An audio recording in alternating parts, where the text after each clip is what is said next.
¿Por qué el Señor no se manifiesta a los del mundo? ¿Cómo se da la triple comunión entre Dios, Jesucristo y la Iglesia?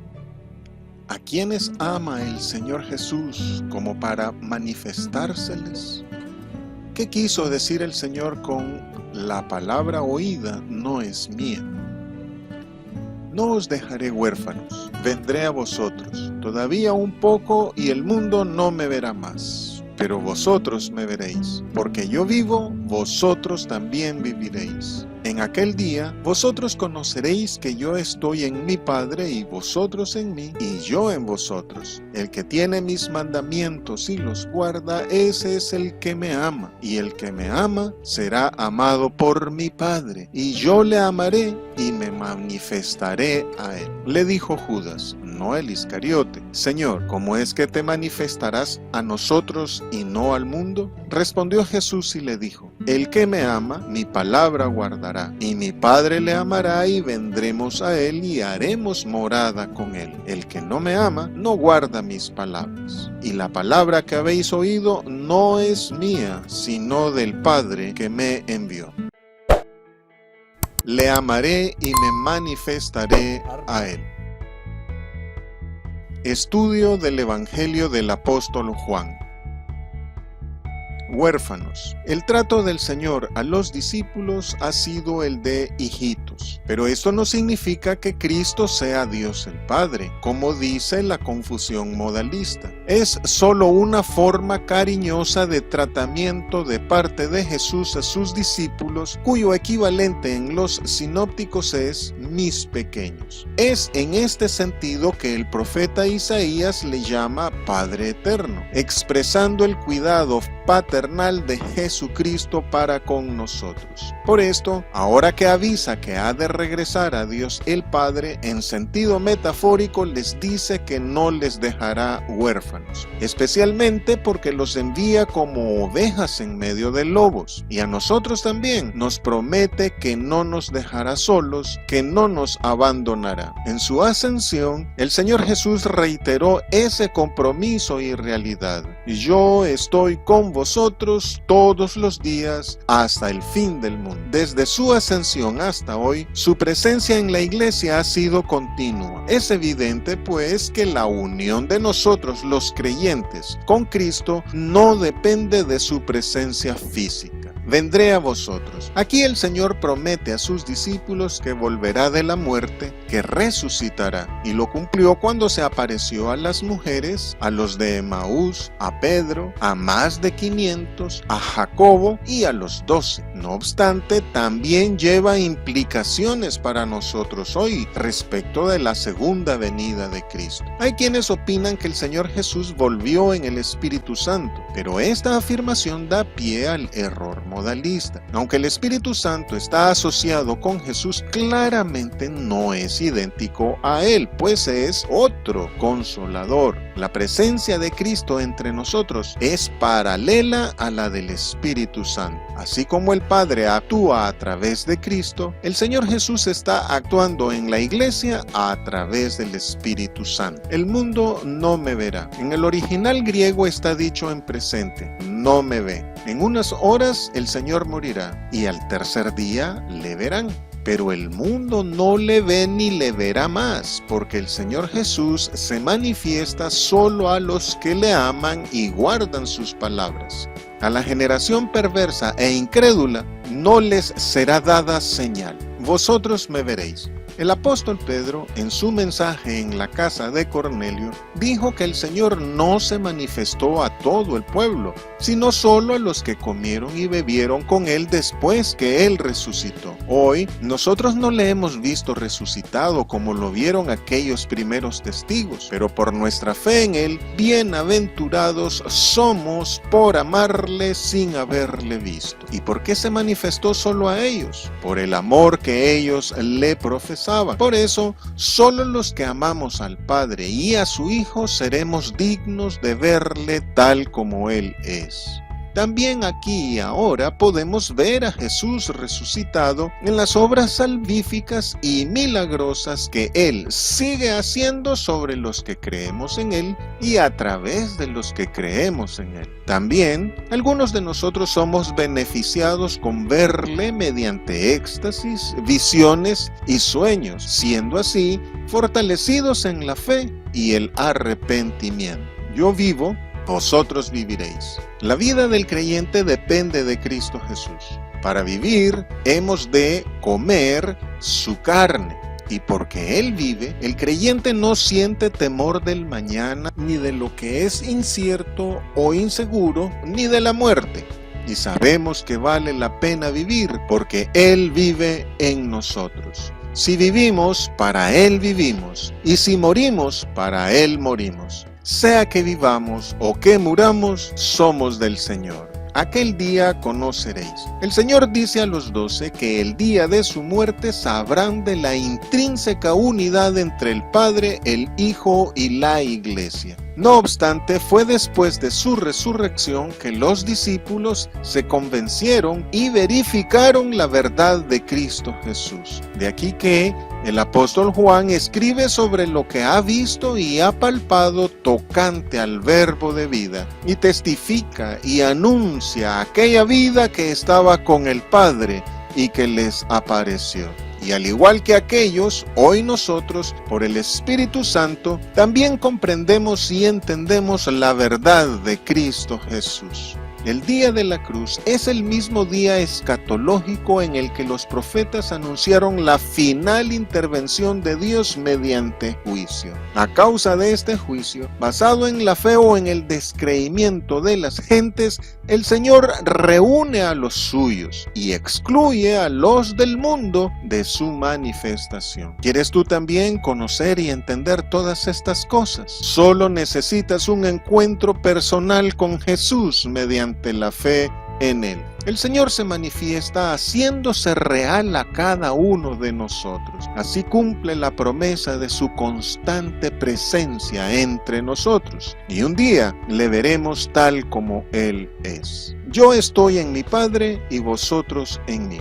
El núcleo del amor de la Iglesia es una triple comunión: Jesús en el Padre, Jesús en nosotros y nosotros en Jesús y en el Padre. Pero esto no es una absorción en Dios, como lo explica el hinduismo y el budismo, pues no hay pérdida de identidad. Nuestra comunión con Dios no es una fusión con Dios, ni una disgregación en Dios. No es una unicidad con Dios, sino una unidad en medio de la diferenciación. El Padre, el Hijo, el Espíritu Santo y cada miembro de la comunidad mantienen su identidad y la consonancia de pensamiento y conducta. La inhabitación entre el Padre y el Hijo se amplía mediante la inmanencia de Dios en su pueblo, mediante su Santo Espíritu. Y esta, nuestra unidad con el Padre y el Hijo, mediante el Espíritu Santo, la alcanzamos al cumplir sus mandamientos por amor a Él. Por cuanto creemos en Él y le amamos, vivimos sus valores y nos comportamos como Él por la dinámica y transformación del Espíritu Santo en cada uno de nosotros.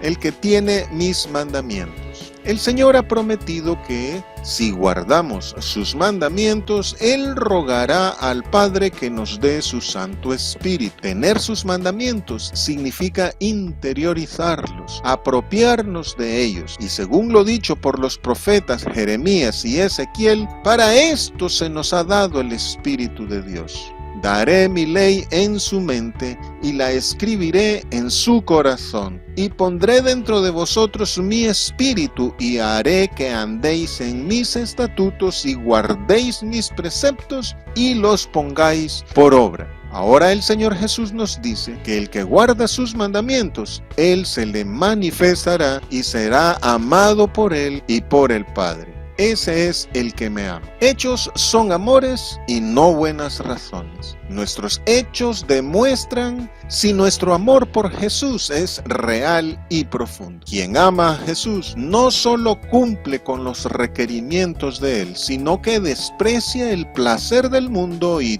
todo lo que éste ofrece. Esto nos hace sujetos del amor del Padre y del Hijo y nos habilita para que el Señor se manifieste a nosotros. Pero no es que el amor del Padre esté condicionado a nuestra obediencia a sus mandatos, porque Él conoce nuestra condición y se acuerda de que somos polvo. Él es fiel en amarnos, aunque nosotros seamos infieles. Él es lento para la ira y grande en misericordia y verdad.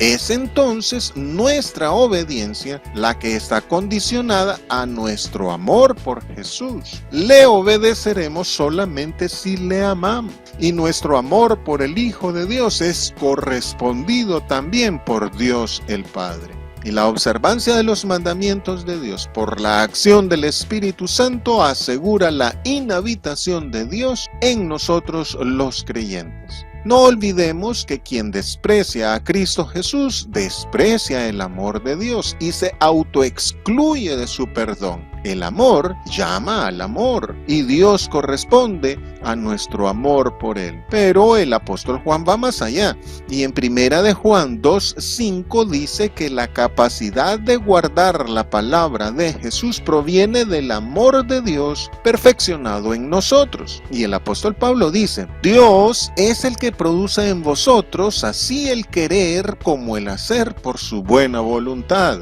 en el sentido de que le amamos a Él porque Él nos amó primero. Será amado de mi Padre. Una manera de comprender la manera de ser y de pensar del Señor Jesús y de Dios el Padre es entender la acción del Señor Jesús de lavar los pies de sus discípulos.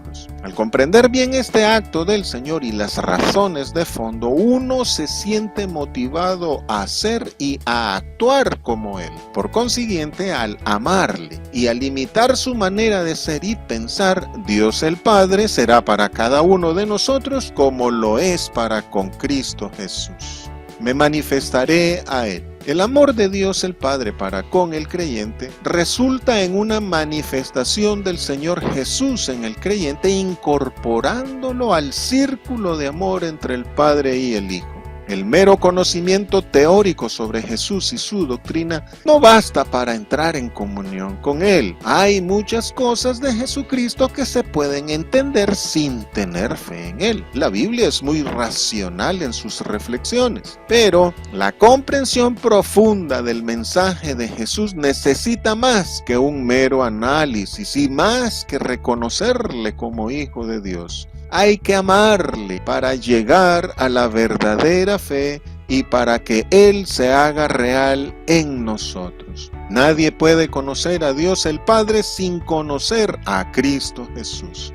Solo una correcta comunión con Cristo Jesús nos permite conocer el auténtico ser de Dios. Y Dios es amor. Más que saber lo que Dios quiere, se trata de saber quién y cómo es Dios.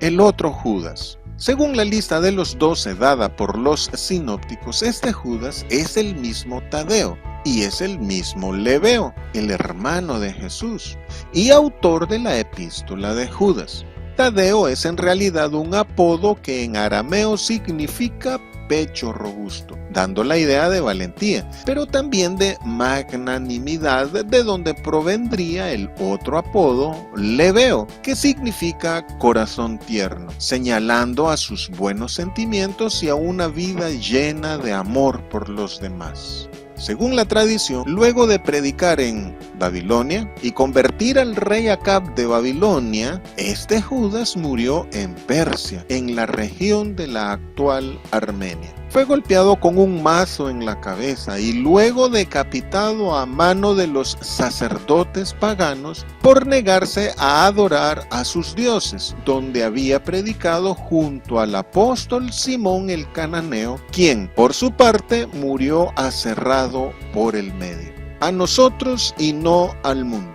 El Señor Jesús dijo que se manifestaría solamente a los suyos. Ante esto, Judas Tadeo preguntó por qué no se manifestaría al mundo. El discípulo Judas está pensando en un Mesías político, así que su pregunta conlleva el significado de no gobernarás al mundo. Aún hoy, el judaísmo enseña el futuro dominio político mundial de Israel desde Jerusalén. Y esta perspectiva es la que produce la confusión de Judas Tadeo respecto de las afirmaciones del Señor. Junto a sus hermanos, Judas Tadeo ya le había recomendado al Señor que se manifestara al mundo, que se diera a conocer, que no se escondiera, que se diera publicidad, que empezara a gestionar su candidatura como gobernante de Israel. Ahora le vuelve la misma inquietud y se une a la disyuntiva de los discípulos Pedro, Felipe y Tomás. ¿Cómo que no te manifestarás al mundo? ¿Acaso no es esa la idea? No es para eso que nos estamos formando, no es por eso que te seguimos, no es para gobernar el mundo. El evangelista Lucas dice que los discípulos mantuvieron su concepción mesiánica judía aún hasta el momento de la ascensión de Jesús. Pero el reino de Cristo Jesús no es de este mundo. El reino de los cielos se trata de una relación personal de justicia, paz y gozo entre Dios y los hombres. En el Antiguo Testamento la presencia de Dios era personalizada. Dios moraba solo en Israel, de ahí que la salvación viene de los judíos. Y el Espíritu Santo era dado solo a profetas, sacerdotes y reyes. La promesa a Abraham fue que su descendencia sería para bendición a todas las naciones. Pero por su incredulidad Israel fue desgajado del buen olivo y en su lugar fue injertada la iglesia. Dios pues quitó el reino a Israel y lo dio a la iglesia, porque somos los hijos de Abraham por la fe, dando continuidad a la promesa. Y el mandato misionero a la iglesia es más amplio que el que fue dado a Israel. Israel no anduvo predicando por el mundo, la iglesia debe hacerlo. Las naciones debían encontrar a Dios en Israel, el cual estaba ubicado en un lugar específico. Pero la iglesia va a las naciones. El Espíritu de Dios moraba solamente en algunas personas de Israel, pero en la iglesia el Señor mora en todos los creyentes y la actividad carismática del Espíritu Santo es mucho mayor ahora. La multitud de salvos, representados en el Apocalipsis como un mar de vidrio mezclado con fuego, ya exclama, y todos nosotros ya exclamamos a Jesús como Rey de los santos. El reino de la gracia es la contraposición del reino del pecado. Por eso, Jesús no se manifiesta al mundo, porque allá reina el pecado, y el príncipe de este mundo nada tiene en Cristo Jesús. ¿Qué significa, pues, que el Señor no se manifiesta al mundo? Dios se da a conocer de tal modo que todos comprenden su mensaje en Jesucristo, pero solo a los que lo reciben, a los que creen en su nombre, se les concede el derecho de llamarse hijos de Dios. La falta de amor por Jesús hace pensar a los del mundo que el evangelio es un obstáculo para su placer y lo tachan de fanatismo, y que sus afirmaciones sobre el cielo son fantasiosas. El mundo no ama a Jesús, sino que ama más las tinieblas que la luz. Y como le rechazan, Él no puede manifestarse a ellos. Haremos morada con él. Dios había prometido morar siempre en Israel bajo condición que fuese obediente al pacto, pero Israel se apartó de su camino. Y Cristo Jesús vino a restaurar a Israel y a rescatar a las personas del dominio del pecado, restableciendo su comunión con Dios. Hoy, al igual que en Israel, aquellos que respondan positivamente a su llamado serán elegidos por Dios para hacer morada en ellos, y quienes lo rechacen serán puestos aparte. La palabra morada conlleva un énfasis de familia. Dios busca una relación de intimidad, de tanta cercanía que hasta nos llama hijos suyos. Hacer morada en nosotros implica la acogida, el recibimiento, la inclusión, la bienvenida, la muy buena aceptación suya, su alegría de hacernos partícipes de su gloria. En el Antiguo Testamento Dios es una realidad exterior y lejana al hombre, y la ley actuaba como mediadora, ya que el favor de Dios dependía de la observancia de la ley. Ahora, con Cristo Jesús, la relación con Dios cambia. Ciertamente Dios no está lejos de cada uno de nosotros.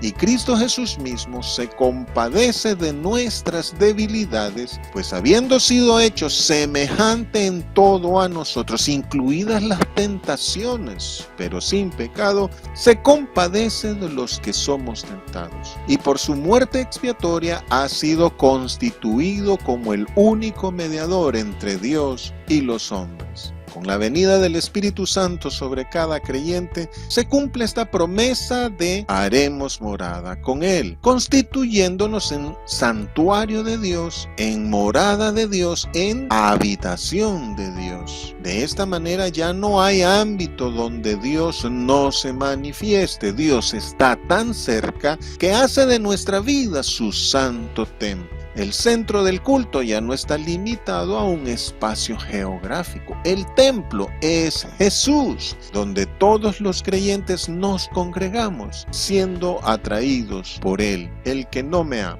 El mensaje de Jesucristo es de amor, pues siendo aún pecadores, Cristo murió por nosotros. Su mensaje es de reconciliación, su ofrecimiento es el perdón y su pedido el arrepentimiento. No ha contendido con nadie, no ha vociferado, no se ha ensañado con nadie ni ha pisoteado a nadie. Más bien fue Él quien sufrió oprobio. ¿Cuánto mayor castigo pensáis que merecerá el que pisoteare al Hijo de Dios y tuviere por inmunda la sangre del pacto en la cual fue santificado e hiciere afrenta al Espíritu de gracia? ¿Cómo ha de morar Jesús en ellos? Al igual que aquellos que aunque comieron el maná no entraron a la tierra prometida, los que no comen del pan de vida por no querer hacer la voluntad del Padre, no entrarán en el reino de los cielos y morirán en sus delitos y pecados. El amor a Jesús es lo que diferencia a la iglesia del mundo, y su falta de amor es la base de su incredulidad para con Jesús. Ante esto, la iglesia debe instar a tiempo y fuera de tiempo, redarguir, reprender y exhortar con toda paciencia y doctrina. Debemos asegurarnos que el incrédulo comprenda bien lo que rechaza, porque el que haga volver al pecador del error de su camino salvará de muerte un alma y cubrirá multitud de pecados. Debemos contender ardientemente por la fe. A los que dudan, hay que convencerlos, hay que arrebatarlos del fuego y tener misericordia de ellos con temor. El Señor es incluyente. El incrédulo se excluye a sí mismo, pero la idea es hacerle parte del círculo de amor de Dios y que Dios haga morada en él. El Padre que me envió. La reiteración del apóstol Juan sobre el carácter de Jesús como enviado del Padre indica que no debemos perder de vista la perspectiva de la misión de Cristo ni del propósito de Dios, permanente e inmutable en cuanto a la salvación del mundo. La palabra no es mía. Como enviado, el Señor no habla por sí mismo, sino en nombre del Padre. Y la muerte expiatoria de Cristo es parte de la voluntad salvífica del Padre. Rechazar su mensaje es rechazar a Dios el Padre que le envió. Rechazar su palabra de salvación es convertirla en palabra de condenación. Y es inhabilitarse para la manifestación de Jesús en su vida. Es ser separado, es ser apartado de la vida.